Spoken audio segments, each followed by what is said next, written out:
it largely investors chase performance, to my understanding, in the short run, and only tough times drive you to think that, oh, I should have been a little more sensible, I should have looked at alternatives. Now the time has come. So it is happening. All that we are talking about today and yesterday is will have takers today than last year.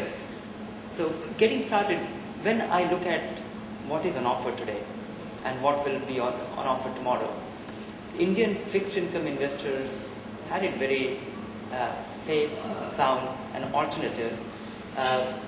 Anybody who is over 60-year-old, he can get 9% for his first 15 lakh rupees, which is close to $3,500. So compared to that, as a fixed income alternative, looking at global strategy, how do you take that? For an Indian investor, his alternative, if the option to invest abroad and his alternatives domestically, how he should figure it out? For those of you that attended my session yesterday, and I guess those of you who didn't, a couple of the things that I stressed were in the offshore markets right now, some of the opportunities that are available, particularly given what's going on in the fixed income markets in the U.S.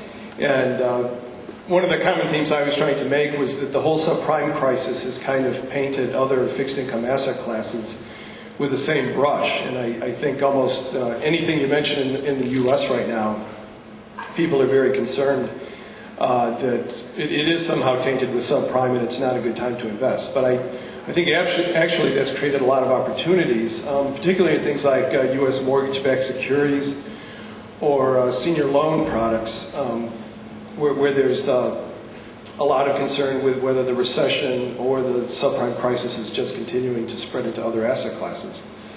But one thing that became clear to me during the day was, given the work I do with our group here in India, and then compared to some of the other opportunities that we have abroad and elsewhere in Asia, is I think if you're a fixed income investor in India, you really have to think about how broad are the local markets here, how much diversification can you really achieve in your portfolio. And as they got into a little bit in the previous session, that if you are investing in fixed income, you're generally there for stability, for preservation of capital.